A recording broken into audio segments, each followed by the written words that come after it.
সালামু আলাইকুম। গ্রামবাসী, আশা করছি ভালো আছেন। আলহামদুলিল্লাহ, আমিও ভালো আছি। আমাদের শিক্ষক প্রিয় স্যার আমিনুস স্যারের বিদায় অনুষ্ঠান, উনি সম্ভবত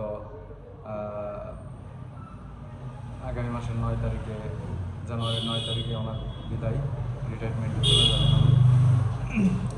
এই বিদায় অনুষ্ঠানকে কেন্দ্র করে গ্রামে মিটিং ডাকা হয়েছিল, যতদূর জানছি।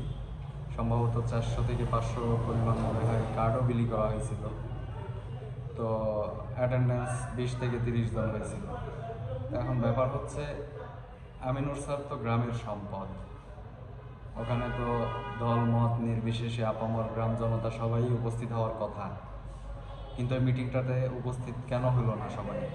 সবাই না হোক, অ্যাটলিস্ট 60+% তো অ্যাটেন্ডেন্স হওয়ার কথা ছিল, কিন্তু এই জিনিসটা কেন হলো না? তো আমি আমার গ্রামের মোটামুটি যারা গণ্যমান্য অনেকের সাথেই কথা বলছি। তো ওইখান থেকে সবাই একটা যে ব্যাপারটা ইনশিওর করছে যে এই অনুষ্ঠানটা যাদেরকে ফ্রন্ট লাইনে রেখে পরিচালনা করা হচ্ছে, তাদেরকে আসলে গ্রামের একটা সেকশন তাদেরকে সাপোর্ট করতেছে না, এবং না করাটাই স্বাভাবিক। এই কারণেই স্বাভাবিক, বিগত 15-16 বছরের যে ফ্যাসিস্ট আমলে তারা ওই গ্রামটার হেন কোনো কাজ নাই যে তারা সেটা করে না।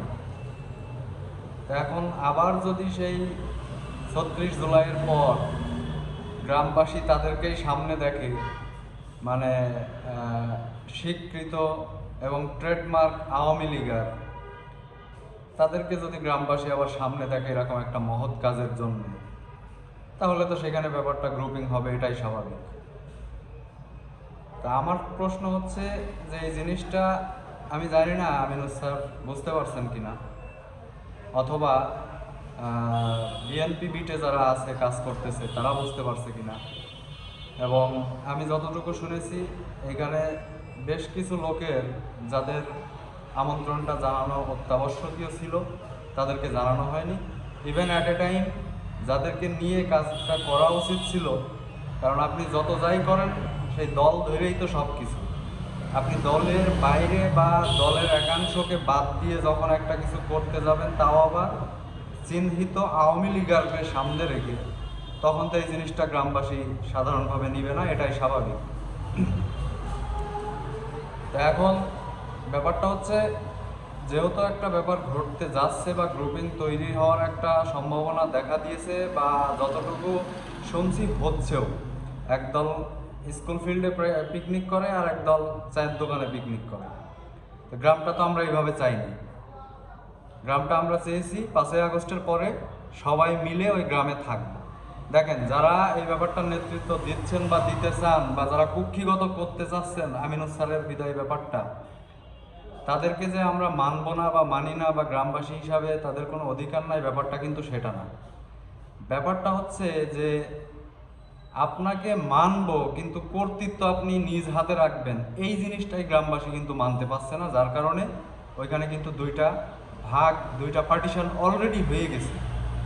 কারণ আমরা চাই না যে গ্রামটা আবার ফের কোনো পার্টিশনের দিকে যাক গুটি কয়েক ব্যক্তিবর্গের জন্যে। এবং আমি দৃষ্টি আকর্ষণ করব আমাদের গ্রামের যে একজন বিএনপির পোস্টেড নেতা আছে, আমাদের কানন সাহেব, তার প্রতি। সে হয়তো ব্যাপারটা বুঝতে পারছে কিনা আমার জানা নাই, যদিও সে রাজনীতি করে। তো একজন প্রজ্ঞাবিদ রাজনীতি হিসাবে আমার মনে হয় তার এই ব্যাপারটা একটু অনুধাবন করা উচিত। কারণ দুইটা সেকশন যখনই ভাগ হয়ে যাবে, এই স্বরূপপুর ইউনিয়নের আমাদের ওয়ার্ডটা কিন্তু বিএনপির একটা ঘাঁটি। কিন্তু কানন যেহেতু সেক্রেটারি, সুতরাং দায়ভার তারই নিতে হবে। সে এমন একটা কাজ না করুক যেটাতে বিএনপির অধিকাংশ ভোটই কিন্তু কেটে যাওয়ার সম্ভাবনা আছে এই ব্যাপারটাকে কেন্দ্র করে। সুতরাং এটার দায়ভার কাননের উপরে যাবে। আমি কাননকে আরও সচেতনভাবে ব্যাপারটা হ্যান্ডেলিং করার জন্য অনুরোধ জানাচ্ছি। সেই সাথে যারা নেতৃত্ব দিতে চাচ্ছেন দেন, আমাদের তো কোনো আপত্তি নাই। কিন্তু ব্যাপারটা হচ্ছে, যেহেতু ওই গ্রামের সকলের সম্পদ আমিনুস স্যার, সেহেতু সকলের স্বতঃস্ফূর্ত অংশগ্রহণ থাকতে হবে, মতামত নিশ্চিতের ভিত্তিতেই কাজটা করতে হবে, এটাই হচ্ছে শেষ কথা।